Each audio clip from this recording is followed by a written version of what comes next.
Pursuant to Government Code 54953, under the provisions set forth in Assembly Bill 2449, I will be participating remotely in the February 26, 2025 Board of Supervisors meeting session due to just cause for the following reason: contagious illness that prevents members from attending in person. There is no one in the room with me, 18 or otherwise. Robert Gurman. This is a revisit of the American lease that the Board of Supervisors approved, a couple of meetings ago. The highlight of this first slide is that according to Simply Flying, which is a trade magazine, one of several that I receive, 65 plus airports will have a one-stop transfer to Carlsbad. And they acknowledge that Carlsbad is a small airport. Please read the whole slide. 65 airports. Is that what county airports portrayed to the Board of Supervisors? I don't think so. Community benefits is the second slide. It should say for tourists, and it should say for Phoenix. I added the arrows. Look at the population. Population of the beach cities is 371,000. Population of Phoenix and the metro area surrounding Phoenix is 6 million. Tell me what county airports is focusing on. And this is the future of aviation and county airports. Lawsuit up in SeaTac. It's been going on for 4 years, but it just got approved. You talk about wasting county money. You're going to have to defend this because it's coming south. Sharks, once there's blood in the water, they will be down here big time because our airports are in valleys. And then I'm concerned about the quote that the newspaper gave to Supervisor Reamer, because the FAA wasn't even here. So how could you quote the FAA? So I have concerns about what really is going on here. I mean, I don't understand it. Nobody put a gun to the Board of Supervisors' head. This is inaccurate, in my opinion. So I brought this to everybody's attention. Thank you. Thank you. Good morning. My name is Andrea, and I wanted to address a budget issue that has been identified. The city is in a deficit of $258 million, of which $142 million of other pay has been identified. Other pay is not overtime. There was $145 million in overtime. When I spoke to the auditor, he was unsure what other pay was. And so I dove deeper. The county is $60 million, has paid $60 million in other pay to county employees, in addition to overtime. Desmond, $333,000 is how much he makes. Tara Lawson-Reamer, $287,000. Joel Anderson, $282,000. Davia Lynch, $332,000. Of those $60 million, $5.8 million went to San Diego District Attorney. $4.9 million went to the Public Defender's Office. Several nurses in detention facilities are making over $60,000 in other pay a year, totaling $230,000. Psychiatrists and everybody that's involved in placing addicts into rehab programs for addiction treatment, in which they're importing addicts from all over the United States to come and be filtered through this process, through the system, and everybody that plays a role in placing these people, defendants in diversion programs, gets a kickback. I believe there is a kickback program taking place in the PLEADS program, the Substance Abuse Assessment Unit, and Prop 36 treatment and forced felonies. I do not believe at all that Prop 36 was in place to protect small business. I think it was in place to protect the kickbacks from the rehab facilities for filtering addicts. Thank you. Supervisor Tara Lawson-Reamer is allocating $400,000 in order to inquire if we need to pay more taxes. What a waste of funds. We need funds allocated to the Department of Animal Services to bring more animal control officers to the field, provide more training to the control officers, ensure efficiency by that department. By doing this, we are not only protecting the community, but also the animals. Department of Animal Services is falling apart, and we need action now. The horses on Artesian Road need to be removed immediately. Monitoring this atrocity does nothing but perpetuate the problem and enable a hoarder. The horses and dogs are not in satisfactory conditions. When will the San Diego County take animal welfare seriously? San Diego City Council is pushing to ban the rodeo and stepping it up as it relates to animal protection. It's time for the county to do the same. Thank you. My name is Valerie Triena of District 4.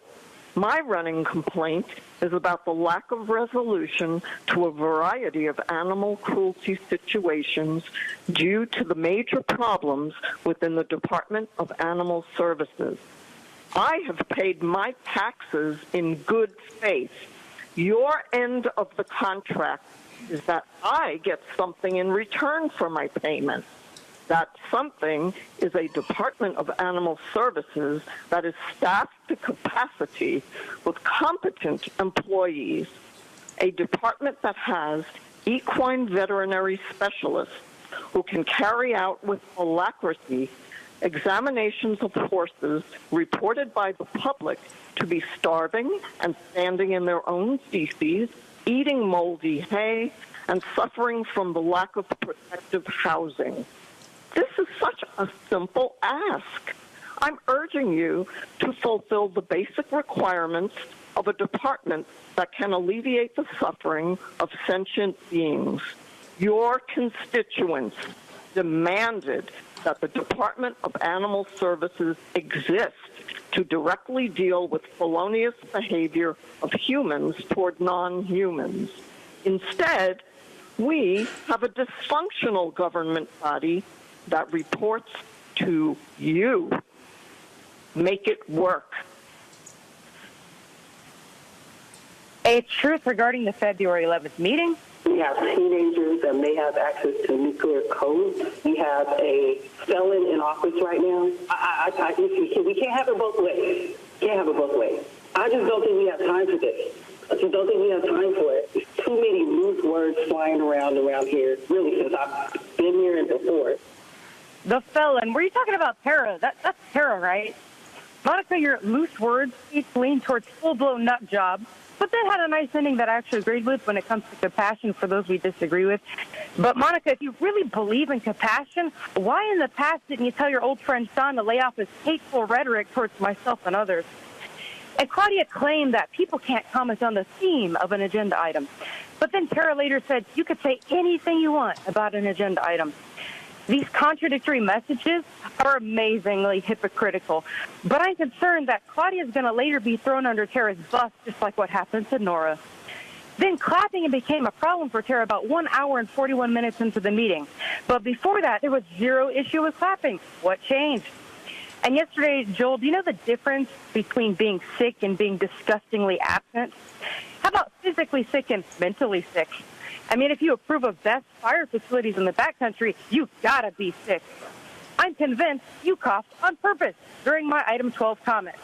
I should have received an extra 10 seconds to speak, Tara, while Joel was choking on his SpaghettiOs. And Tara, you went on the news with your political theater again. You basically said that Trump is strong-arming the county and withholding our tax dollars. Well, how's that any different than Newsom withholding our tax dollars over his personal failed vision for homeless shelters? Maybe you should start focusing closer to home, where there's been about a 23% increase in homelessness and a 120 or maybe 1,000 increase in county craziness. About that.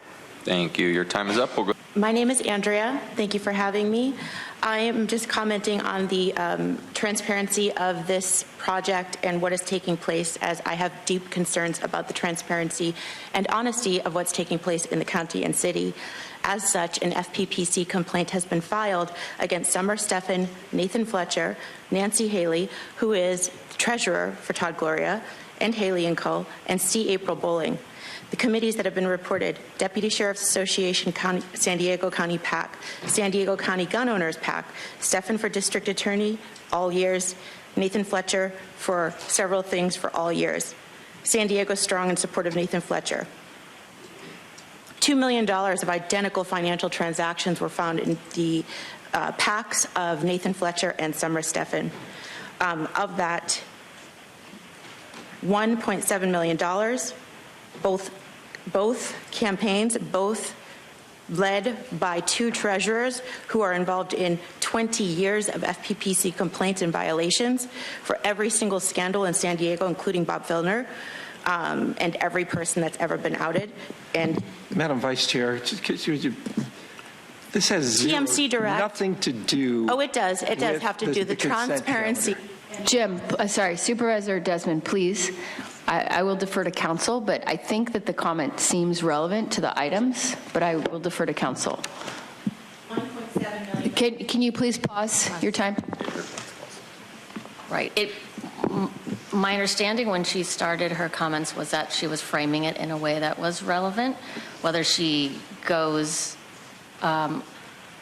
into topics that are not related is something that can be discussed and is ultimately the acting chair's decision. Thank you. As council said, you began well, framed, connected to the item.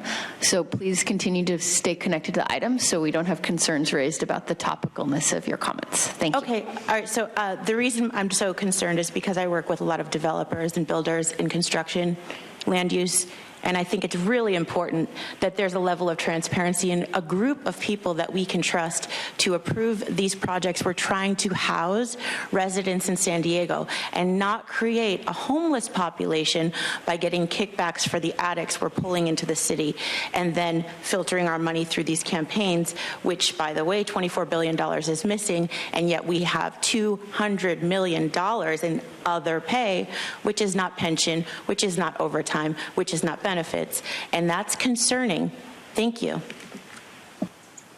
That was super interesting to see what was happening. Anywho, you guys are never consistent, just like with this consent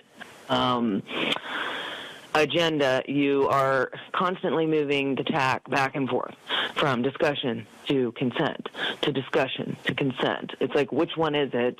I mean, all it is about taking the speeds down. It's ridiculous. And then, getting some enforcement in there to get the money coming into, the sheriff or whatever. But it's interesting, too, to see how many roads actually need resurfacing and how, nothing is ever going to be caught up with because there's certain things that won't be on the list that need to be on the list. And, Jim was so excited, oh, this is on the list, yay! We should just be fixing all of this stuff, not, hoping one day it'll get on a list to be fixed. But, with your constant, pushback against the federal government and the funding potentially, being cut because of your choices, your negligent choices, and then you're like, I don't understand why they're doing that. That's going to keep more projects from being done, and the county is actually going to suffer because of your negligence. But, hey, I guess it might fit into your whole goal of, getting everybody out of their cars, right? As long as the roads are completely shit, then who's going to want to drive, right? And then we'll just have them walk and bike, but then maybe it'll be like the city and there'll be a bunch of litigation for trips and falls and whatnot. So it's and then nothing you guys do makes sense, especially when you can't even stay consistent. Someone is off topic, someone isn't. Are they, aren't they? Who knows, right? I mean, this is just a show, like you said, Tara. You do theater all day long. You sit up here and do theater, all day long. That's exactly what it is. And it's kind of funny because it's you guys get paid pretty well to act up there. So, I mean. Noting. Excuse me, Consuelo here. Yes, amen to everything the previous speakers just said. And wow, that's amazing how, Claudia, your tune totally changed with that speaker and her juicy information. But regarding consent calendar, I had to mention also RIP when it comes to trust. This, especially with our local people residing in office.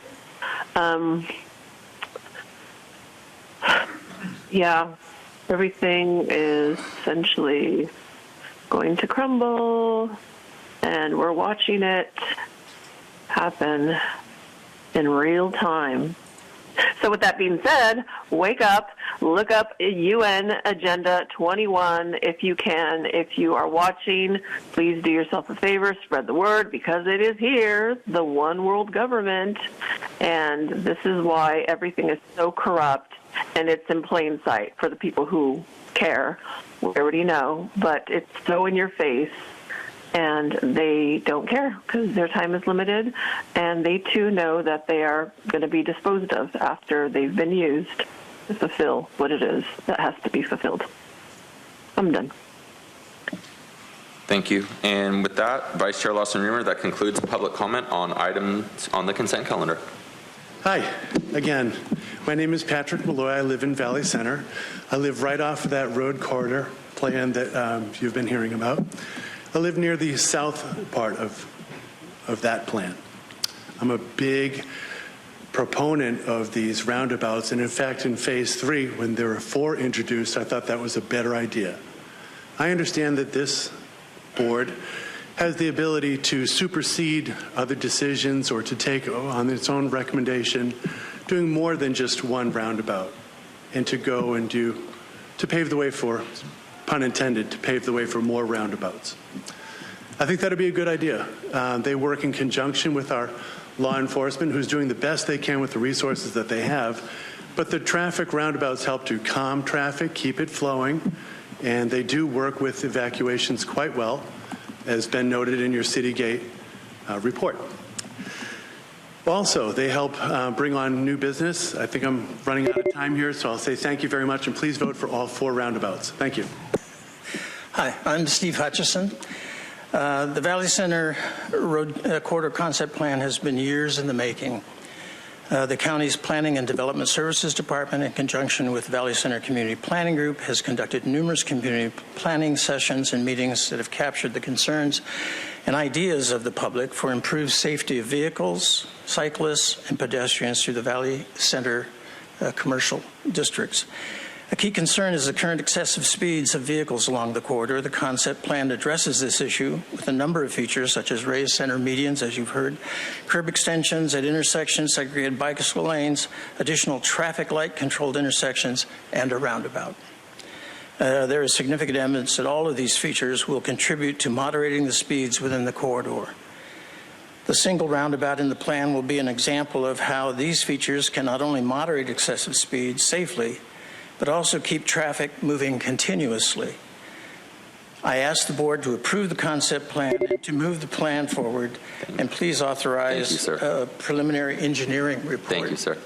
To secure the space needed. Appreciate it. Thank you, sir. Next speaker. My name is Mary Hodson. I'm a Valley Center resident and a member of the Valley Center Community Planning Group. I won't waste time reiterating the many concerns and tragedies of Valley Center roads. I will, however, remind you that this plan is the answer that residents of our community have been begging for. It will give us safer evacuations, safer everyday transport, and improved emergency response times. Today you have the opportunity to vote in favor of this plan, which is evidence-based, well-researched, and will make Valley Center roads safer for first responders, drivers, bicyclists, pedestrians, and equestrians alike.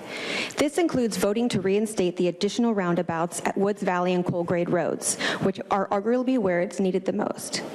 Opposition to this safe and effective plan would have you believe that it isn't country enough, but less stoplights and calmer traffic meet the rural aesthetic of our community. I beg you to vote in favor of safety and in favor of this plan. Good morning. My name is Al Staley. I've been a resident in Valley Center since 1962. I saw the first stop sign installed. I saw Lilac Road paved from dirt to pavement. So I've seen a lot of change, and I think this is another good one. I'm in favor of the roundabout. I'm in favor of the traffic calming and the safety implications of this plan.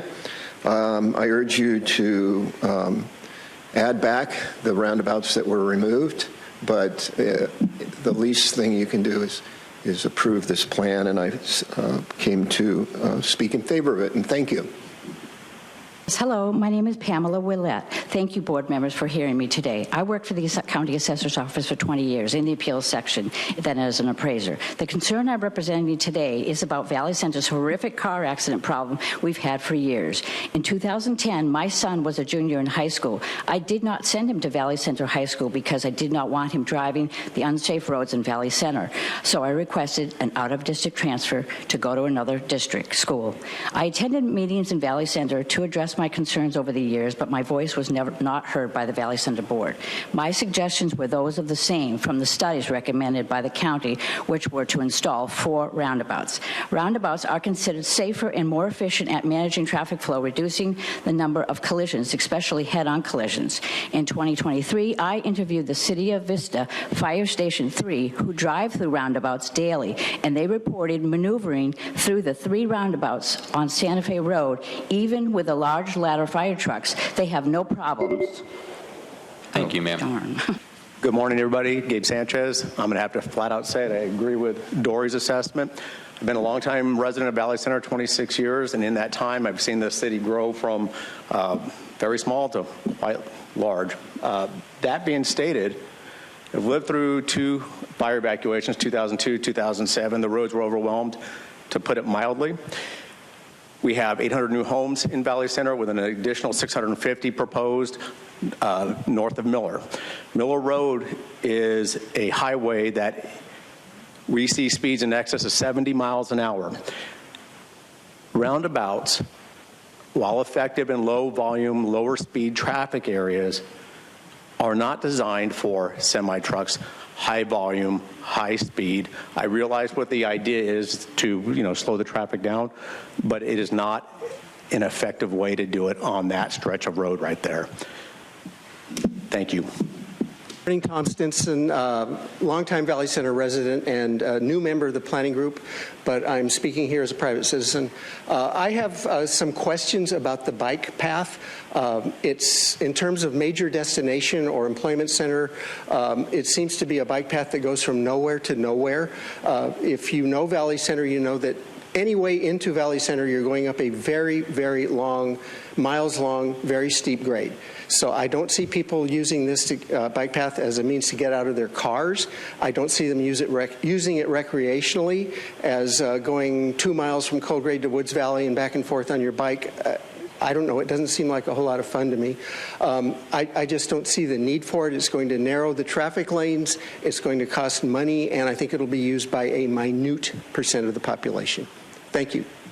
Thank you. Hi, this is Mike O'Connor. I live in Valley Center for 32 plus years. I've been on the fire board and I've been on the planning board. I agree with this plan. I think it's something that's long overdue in Valley Center. Valley Center needs to wake up and feel that Roundabout is about the future, slowing it down. I don't think it's going to stop people from evacuating. I think it's going to help. It's going to be some kind of direction for people. And when power outages come, lights are a mess. We need to wake up in Valley Center and finally smell the roses. People are driving here through too fast, and people are getting hurt. I think that we should have a roundabout at Woods Valley and at Cold Grade. That's where most of the traffic is coming in, and that's where they speed up. It's about time, and it's not about, don't be putting up this thing. It's about fire safety. And nothing happened to L.A. that had to do with roundabouts. It was congestion. We need to wake up, Valley Center. It's about time. We've got more people moving here than ever, and it's time to finally. Thank you. Your time is up. We'll go to our next speaker. That the powers that shouldn't be are always having the people go into conflict with each other so they can't see exactly what's being implemented. It's a 15-minute city. It's the United Nations Agenda 21, 2030, 2050. And if you don't implement it, then you won't get grant funding. And they want you guys to fight against each other so that you fight to implement it, not understanding it's totally in place to control you guys. And if you think that it's going to make you safer by making it harder for you to get around, then you are very confused. And this is going to lead to some very massive issues when there is a fire and people can't get out. And then what are you guys going to go and be at each other's necks because one wanted the roundabout, one didn't. One wanted the stoplight, one didn't.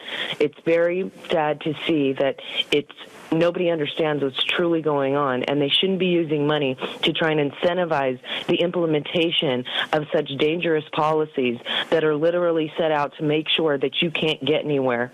And especially in the incorporated area, they want those places. Okay, so Chief Napier, can you come up and same question, but for fire? Do you feel that this road or the proposal, what the planning group voted on, is safe and manageable in a fire? Absolutely. Again, Joe Napier, Valley Center Fire Chief. First of all, I want to say that this process has been probably the most collaborative process that I've been involved in my entire 39-year career with the fire service. And that's to the leadership of your team that was charged with this. And they brought in the CHP. They brought in the Sheriff's Department and myself. We met. We looked at a wide variety of different designs that included 4 roundabouts, included 2 roundabouts. We brought in a company to perform a statistical study and computer modeling, City Gate and Associates. We looked at all of that collectively from a public safety and a public protection lens. And my recommendation is to go with staff. Considering myself as a part of this team, the Sheriff's Department and CHP as a part of your team, I would go with your staff recommendation and go with the concept plan as it's written with a single roundabout and all of the other accoutrements that go with calming traffic in that corridor of 2.4 miles, 2.2 miles. All right. Any other questions? I'm here. Thank you. Appreciate it. Staff had 78 public meetings. I think if we had 78 more, we'd be in the same place. So 78 public meetings on various forums, including the community planning group, subcommittee meetings, public workshops, and also meeting with the tribes and the tribal communities. I understand that there was 3 votes taken before you finally got to a recommendation. I guess the first 2 votes were with 0 roundabouts, and that failed. And so the 3rd vote was with 1 roundabout, and that passed. And it was 9-6, so it wasn't unanimous, but I understand there's still concerns. But I think what's being brought forward today really reflects the community's input. It could be up to us to add a couple more here or there, but this is what the community came up with. I think this is a middle ground, and this has been in work for the past 8 years. And I know some people are 0 roundabouts. I met Steve in the stairway coming out of the parking lot this morning, and I said, "What side are you on? No roundabouts or all roundabouts?" And I think you were an all roundabout guy. But I think what the plan that's before us came out of the formal community input process. It's highlighted by a recommendation by the Valley Center Planning Group to approve the 1 roundabout at Miller Road. And, something needs to be done with Valley Center Road connecting the villages, the 2 villages. I know the bike lane may not seem appropriate, but I have the understanding the Heritage Trail, horses are going to be, I'm just looking for nodding heads, horses can be on the Heritage Trail as well. And I can't tell you how many emails and phone calls I've got over the past few years about people speeding on Valley Center Road. And then I get phone calls about, hey, I got a speeding ticket. So it seems, this plan includes many of the elements to reduce the speeding and put in some traffic calming, be it 1 roundabout or more. So I'd like to see this plan move forward. And that motion passes unanimously with all supervisors being present and voting aye. Hello, my name is Rusty Shackelford, D3 resident. Supervisor Tara Lawson-Remmer, I have witnessed you attempt to counter the Los Angeles Alliance for the Defense of Animals President, Zora Fahim's video evidence of the abuse of horses. She has shown that there are horses in inexcusable conditions. Supervisor Tara Lawson-Remmer has stated that the district attorney, Summer Steffen, is investigating the condition or situation of Deborah Barkley and Craig Netwig's dogs, and also that the Department of Animal Services have finally removed one dog out of maybe 12 dogs. But how is that relevant to the conditions or situations of the Artesian Road horses? From what I understand, they are currently still suffering on a ranch with broken fences, with unhygienic food sanitary conditions, and unmonitored drinking water levels for the horses. Why has there been a denial of the evidence? Why has District Attorney Summer Steffen taken no action? Why do supervisors like Tara say they're only monitoring the neglect and abuse? Why do the supervisors allow animal cruelty cases to happen under their watch? This is unacceptable and must promptly end. Thank you for listening to my comments.